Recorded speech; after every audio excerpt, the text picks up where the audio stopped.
کیا بات ہے عرفان بھائی، ڈسٹرب لگ رہے ہیں؟ بس یار کیا بتاؤں، میرے ابو مجھ سے محبت نہیں کرتے. کیا مطلب؟ دیکھو نا، جب دیکھو ڈانٹتے رہتے ہیں. ابھی بھی گھر سب کے سامنے مجھے ڈانٹ دیا. ہر بات کے لیے منع کرتے رہتے ہیں، یہ نہ کرو وہ نہ کرو، یہاں نہیں جاؤ وہاں نہیں جاؤ.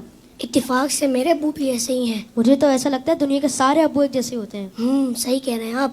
نہ کہیں گھومنے لے کر جاتے ہیں اور نہ ہی کوئی میری فرمائش پوری کرتے ہیں. صرف سنڈے کے سنڈے دیکھنے کو ملتے ہیں، ورنہ صبح جاتے ہیں اور رات کو ہمارے سونے کے بعد آتے ہیں. دوسرے بچوں کے پاپا انہیں مہنگے مہنگے کھلونے اور چیزیں دلاتے ہیں. میرے ابو تو بس مجھے امید ہی دیتے رہتے ہیں. جی ہاں، آپ نے بالکل صحیح کہا. دنیا کے سارے ابو ایک جیسے ہی ہوتے ہیں.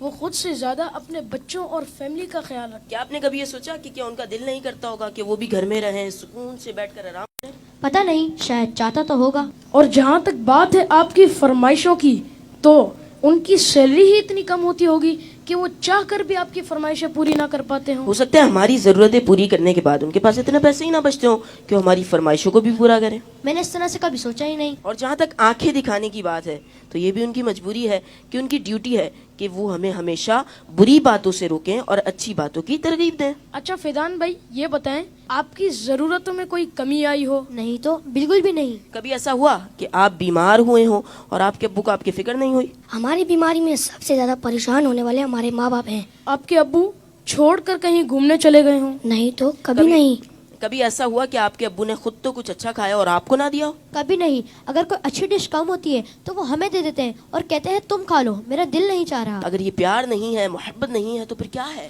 ماں اور باپ دونوں ہی محبت کرتے ہیں، لیکن ماں کی محبت نظر آ جاتی ہے اور باپ کی محبت کو محسوس کرنا پڑتا ہے. میں کتنا غلط سوچ رہا تھا اپنے ابو کے بارے میں. لو یو ابو. Love you very much. باپ باپ ہی ہوتا ہے. باپ ایک سایہ دار درخت ہوتا ہے. آج ان بچوں کی باتوں نے مجھے اپنے والد بھی یاد دلا دی ہے. واقعی اچھے کھانے انہوں نے ہمیں ہی کھلائے، اچھی چیزیں انہوں نے ہمیں ہی عطا کی. اور وہ بچے جن کے والدین ان کی فرمائشیں پوری نہیں کرتے نا، انہیں یہ سوچنا چاہیے. صرف میں بچوں سے بات نہیں کروں گا، گھر کے اور بھی افراد ہیں، زوجہ بھی ہے، بیٹی بھی ہے. وہ کہتی ابو آپ ہمارے لیے کچھ لاتے نہیں ہیں. بیوی کہتی شوہر سے آپ کچھ لاتے نہیں. اس بیچارے سے تو پوچھو اس کی مجبوری کیا ہے. صبح سے گھر سے نکلتا ہے، چاہے سردی ہو چاہے گرمی ہو. کوئی موٹر سائیکل پر جاتا ہے، کوئی بس پہ بیٹھ کے جاتا ہے، کوئی دو بسیں بدل کے جاتا ہے، بارش میں بھی جاتا ہے. کیوں جاتا ہے؟ کہ چھٹی کروں گا تو تنخواہ کم ہو جائے گی. تنخواہ کم ہو جائے گی تو بچوں کو کیسے پورا کروں گا؟ اسکول کی فیس بھی دینی ہے، بچوں کے لیے کپڑے بھی لانے ہیں، کھانا بھی وقت پر لانا ہے. ہر چیز ہمیں تیار ملتی ہے. اس کی سورس کون ہے؟ وہ سورس ہمارے والد ہیں. اور بہت پیاری بات اس بچے نے کہی کہ ماں کا پیار تو نظر آتا ہے، والد کا پیار محسوس کرنا پڑتا ہے. پوچھو ان سے جن کا باپ چلا گیا. والد ایک سایہ دار درخت ہے. کبھی درخت کو دیکھا آپ نے؟ اس کے اوپر کے پتے گرم ہوتے ہیں، وہ ساری دھوپ اپنے اوپر سہ لیتا ہے اور اس کے نیچے اپنے بچوں کو چھاؤں دیتا ہے.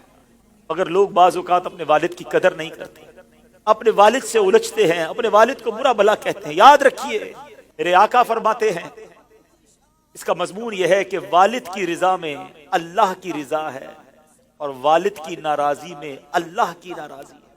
کبھی اپنے باپ کو ناراض مت کرنا. اگر وہ بوڑھے ہو گئے ہیں تو اب تمہاری باری آئی ہے، ان کی خدمت کرو. انہیں یہ احساس دلاؤ کہ اب میری باری ہے آپ کی خدمت کرنے کی. ہم اپنی ماں کو تو کہہ بیٹھتے کہ ماں میں تم سے بہت پیار کرتا ہوں. میں ساری دنیا کے بچوں سے پوچھتا ہوں کہ کب اپنے باپ کو کہا تھا کہ ابو آئی لو یو، والد صاحب میں آپ سے بہت پیار کرتا ہوں. آپ دنیا میں آج میں جو کچھ ہوں ابا جان میں آپ کی وجہ سے ہوں. یہاں تک پہنچایا مجھے آپ نے ہے. ارے جس نے انگلی پکڑ کر چلانا سکھایا، جس نے ہر مشکل میں کہا گھبرانا نہیں، میں تمہارے ساتھ ہوں. کہیں پھنس جاتا تھا تو ابو کے پاس آتا تھا، وہ کہتے بیٹا میں سنبھال لوں گا. اب وہ جب چلے گئے اب پتا چلتا ہے کہ کون ہے جو سنبھالے گا. بچپن اور بڑھاپا برابر ہوتا ہے. جب ہم چھوٹے تھے ہم نے بڑی ضدیں کی، ہم نے بہت اپنی باتیں منوائیں. اب سمجھو والد صاحب کا جب بڑھاپا آ گیا تو میں نے ان کی باتیں ماننی ہے. ان کی غصے کو برا نہیں ماننا، ان کے ٹوکنے کو برا نہیں ماننا. کبھی باپ کا دل مت دکھانا. یہ مت کہنا کہ آپ کو نہیں معلوم. ارے اسے کہتے ہو کہ نہیں معلوم جس نے ہمیں چلنا سکھایا، جس نے ہمیں کھڑا ہونا سکھایا، ہر مشکل میں جس نے ہماری مدد کی. خدارا میں ساری دنیا کے بیٹوں سے، ساری دنیا کی بچیوں سے، ساری اولاد سے گزارش کرتا ہوں اگر تمہارے والد زندہ ہیں ان کو خوش رکھنا. اور بوڑھے ہو گئے تو اب احساس دلاؤ ان کو کہ ابو جان آپ نے بڑا کام کیا ہمارے لیے، بڑی محنت کی، اب ہماری باری ہے آپ کی خدمت کرنے کی، اب ہم آپ کو سکھ پہنچائیں گے، اب آپ کسی ٹینشن میں نہ رہے، میرے پاس جو کچھ ہے ابو جان یہ سب آپ کا ہے، آپ کی وجہ سے ہے۔ دف ہے اس اولاد پر جو اپنے والد کو کہتی ہے کہ یہ میرا ہے آپ کا نہیں ہے، میں نے کمایا ہے آپ نے نہیں کمایا۔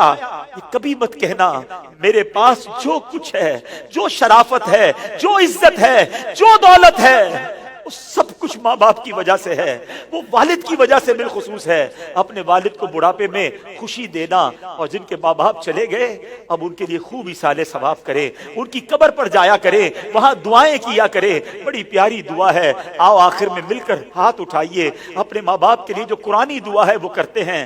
اللہم ارحمہما کما ربیانی صغیرا، اے اللہ ہمارے ماں باپ پر رحم فرما جیسا انہوں نے بچپن میں ہم پر رحم فرمایا۔ جن کے ماں باپ زندہ ہے مولا ان کو حیاتی عطا فرما، صحت عطا فرما، نیکیوں والی طویل زندگی عطا فرما، اور جن کے ماں باپ چلے گئے اے اللہ ان کی قبروں کو جنت کا باغ بنا دے، ان کی بے حساب مغفرت فرما۔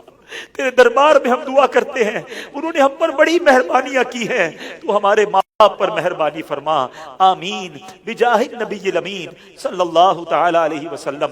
میں ان بچوں کا شکریہ ادا کرتا ہوں، امید ہے کہ آج آپ کے اس سیگمنٹ کی وجہ سے کئی بیٹے اپنے ماں باپ بالخصوص والد کے قریب ہو جائیں گے۔ اگر کسی نے باپ کا دل دکھایا ہے آج ہی جا کے معافی مانگ لو، ان کے پیر پکڑ لو، کیونکہ والد راضی تو رب راضی، والد ناراض تو رب ناراض۔ جنت میں مصطفیٰ کے صحابہ جہاں رہے، یا رب میری دعا ہے میرے بابا